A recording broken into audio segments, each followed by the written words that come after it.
মধ্যপ্রাচ্যের যুদ্ধ পরিস্থিতি আরো ভয়াবহ রূপ নিয়েছে। পঞ্চম দিনের সংঘাতে আকাশে ব্যালিস্টিক ক্ষেপণাস্ত্র, সমুদ্রে সাবমারিন হামলা আর সীমান্তে স্থল অভিযান সব মিলিয়ে রক্তাক্ষয়ী যুদ্ধ দিন দিন বিস্তৃত হচ্ছে।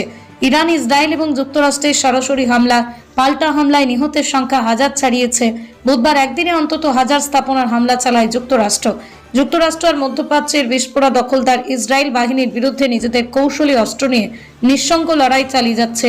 তেহরান যুদ্ধের পঞ্চম দিনেও তেহরান ও এর পাশে আশপাশের শহরে ব্যাপক বোমা হামলা হয়েছে। আন্তর্জাতিক সংবাদ মাধ্যম রয়টার্স ও আল জাজিরা জানিয়েছে, বুধবার রাতে তেহরানে বিভিন্ন স্থান থেকে বিকট শব্দ শোনা গেছে। হামলা জোরদার করায় ইরানে হতাহতের সংখ্যা দ্রুত বৃদ্ধি পাচ্ছে। যুক্তরাষ্ট্র ভিত্তিক মানবাধিকার সংস্থা human rights activist news agency জানিয়েছে, ইরানে নিহতের সংখ্যা 1100 ছাড়িয়েছে। মধ্যপ্রাচ্যে 5000 সৈন্য নামিয়েছে যুক্তরাষ্ট্র। অন্যদিকে 1 লাখ সৈন্য নামানোর কথা জানিয়েছে ইসরায়েল।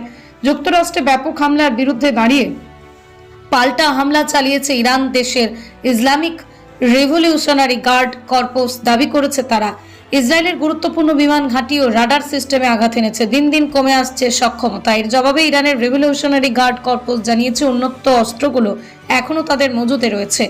প্রতি $150 পৌঁছেছে তেলের দাম। এই সংঘাত এখন আর কেবল সীমিত হামলা নয়, বরং পূর্ণমাত্রার সামরিক শক্তি প্রদর্শনের লড়াই। প্রশ্ন একটাই, যুদ্ধ কি বন্ধ হবে, নাকি মধ্যপ্রাচ্যে আবারও এক রক্তাক্ষয়ী সংঘর্ষে নিমজ্জিত? BM News 24।